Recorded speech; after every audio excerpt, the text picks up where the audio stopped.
сабаби бӯи ғализе ки дар микроноҳияҳои 8, 12, 3 ва 13 ва қисман 14 пайдо шудааст, то ҳол пурра маълум нест. Ин иттилоъро дар нишасти матбуотӣ Абдуаҳад Ҳакимзода, сардори раёсати ҳифзи муҳити зисти вилояти Суғд иброз дошт. Таъкид гардид ки толи чанд моҳ инҷониб бо ҳамҷойгии кормандони ҳифзи ҳуқуқ корбарӣ мешавад. Вазъияти ба амал омада сокинони як қисмати соҳили рости шаҳрро нигарон намудааст. иттилоъ дода шуд ки дар ҳудуди вилояти Суғд 100 корхонаи паррандапарварии хурду миёна фаъолият мекунад. Танҳо дар ноҳияи Бобоҷон Ғафуров 46 адади он ба қайд гирифта шуда, баъзеи онҳо ба микроноҳияҳои 3, 8, 12 ва 13 шаҳри Хуҷанд дар наздикӣ қарор доранд. Танҳо дар ноҳияи Бобоҷон Ғафуров 46 адад ва он аз 46 адад ҳамагӣ дар ҳамон ҳамсарҳадии микрорайони 3 ва 8 7 ададаш дар ҳамон ҳамсарҳадии шаҳри Хуҷанд аст. ва дар он ҷо мо ҳамаи мурхонаҳо аз тарафи мутахассисои мо чӣ карда шуд, аз дидан шуд ва нисбати 7 адад мурхонаҳо барои риоя накардани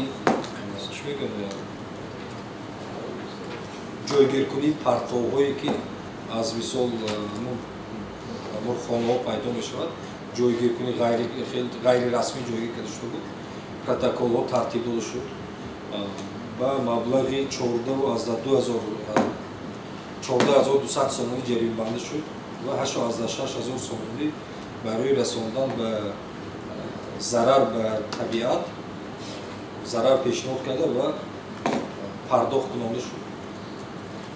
ман як чиз гуфтанӣ ҳастам ки худи ҳамон мавзеи шаҳри Хуҷанд дар соҳили дарёи Сир ҳаст.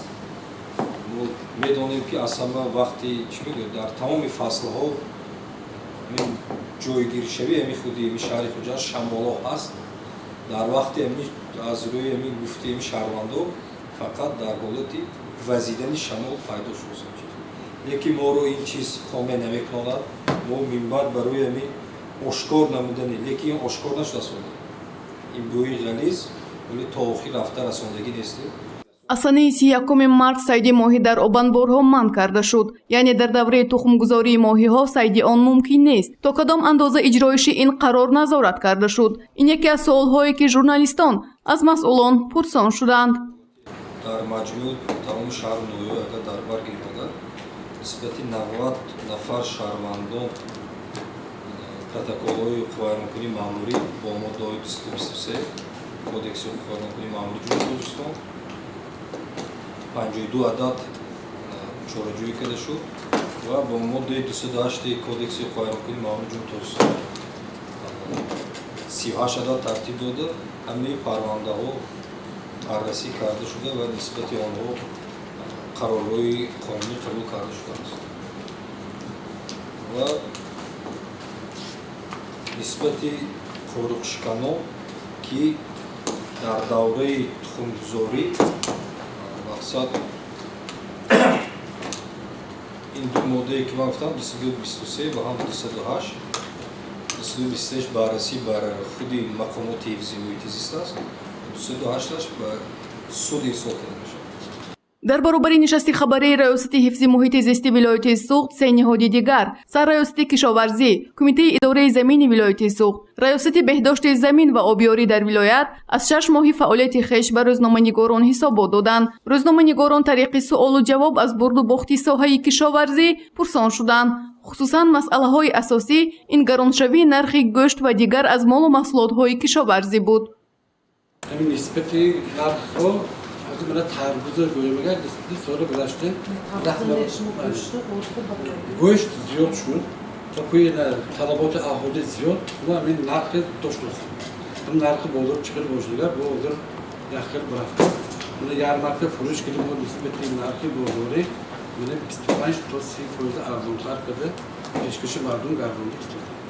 Kartoşkan narxaj bu baktı.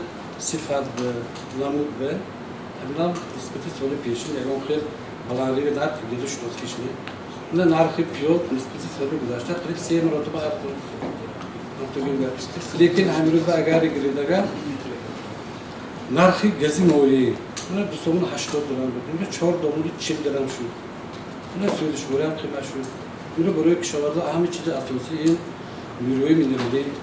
Daha rütbeş 50 kilo Nuri, 50 litre Nuri azotu verirler. Litre yaktı da hafta bu olur. Bir çim sormuş.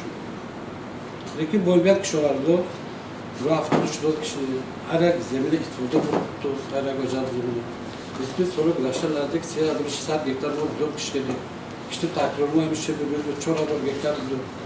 дар давраи ҳисоботи ба ҳолати 1 июли соли 2020 ҳаҷми умумии истеҳсоли маҳсулот дар ҳамаи шаклҳои хоҷигидории вилоят наздик ба 2,1 миллиард сомонӣ расонида шуд. аз ҷумла кишт ва истеҳсоли ғалладонагиҳо зиёд ба қайд гирифта шудааст. дар ноҳияи кӯҳистони мастчоҳ, шаҳри исфара, ноҳияи бобоҷон ғаффоров ва спитамен аз 45 то 70 сентинер ҳосилнокӣ расонида шудааст.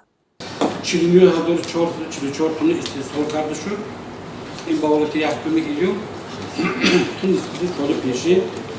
Çoğu hazırı üstüdü pis yaptığını yok var. Üvedat tipli kulası mütakasyon tağribatı durum düşüp ki nazik zorda sahte doğru bektar mevzuatı bağladığını istihsal kişilerine de kuşkuyu düşürlerine. Bu misal nazik zorda sahte doğru tonlu ziyoklar içi arasında istihsalı bağlıdır. Adını modlar çok hazır bekler tabii ki bir işte bağlı durumdaki bir o şu kötü cumhuriyet'in şahsen veteran Cumhurbaşkanı Emine Rahman bu soru bulaştırdı nazlı şaşsak bunu tühmül sıfatı bu mevcut kardı ve sorular daxil kardı. дар ин давра ҳолатҳои худсарона ишғол кардани замин низ ошкор карда шудааст. ҷамшед Умарзода, раиси кумитаи идораи замини вилояти Суғд, зикр кард ки дар ин самт корбариро бо ҳамҷоягии кормандони ҳифзи ҳуқуқ пурзӯр намудаанд. инчунин яке аз мушкилиҳои дигар ин самаранок истифода набурдани замин буд. асосан дар шаҳру ноҳияҳои вилоят дар соли ҷорӣ 1594 гектар замини корами обӣ аз гардиши кишоварзӣ боз мондааст. با همه این زمین استفاده برندگان خوشگوی دیخونه خوشگوی کشاورزی آب و عمومی دستورها داده شده مخصوصا این حالتها در مورد 827 از 3 گکتار در مورد سراوشان 724 گکتار و در مورد ماسچو 366 گکتار آشکار کرده شده البته در این نوعها برای به فوند مخصوص شهر نوعی گرفتن زمین طبق طلبات ماده CF کدکس زمین جمهوری تاجیکستان عملی کرده شده است و خصوصا در مورد 8 در خود خوجگی رخشی که از طرف اگه قانونی آموزش مخصوص استفاده کرده میشه 150 گکتار چنین زمین‌ها آشکار کرده شده نسبت خوجگی مذکور طبق طلبات نظامی نظارت دولتی و مبلغ 2,133,000 ضرر اقتصادی حساب کرده شده برای رایانیدن پیشنهاد کرده شده است. طبق معلومات روابط کمیته اداره زمین‌های آش البته قسم این زمین‌ها برای کشت فرا گرفتن آماده کرده شده و برای بگشت کشاورزی وارد کردن پیش به خرج می‌شود. در نوعی در شهر سراوشان باشد از 724 گکتار زمین‌هایی که از گردش کشاورزی بیرون مانده بود این موضع زرنیسار موضع خیزیدی که چندین سال و زیاده از 3000 گکتار این زمین‌ها از گردش کشاورزی بیرون مانده بودند و اون زمین‌ها با فوند مخصوص شهر گرفته شده برای زمین استفاده برندگان و برای خوجگی و شهروندانی که قدرت حاصل کردن این زمین‌ها رو دارن یا تعمیر کردن شبکه‌های آبگذار رو دارن بوده پیشنهاد کرده شده در این سمت کارهای ادامه دارن. гузориши Гулҳаё Камолзода ва Наим Аюбов барои барномаи иттилоотии хабар.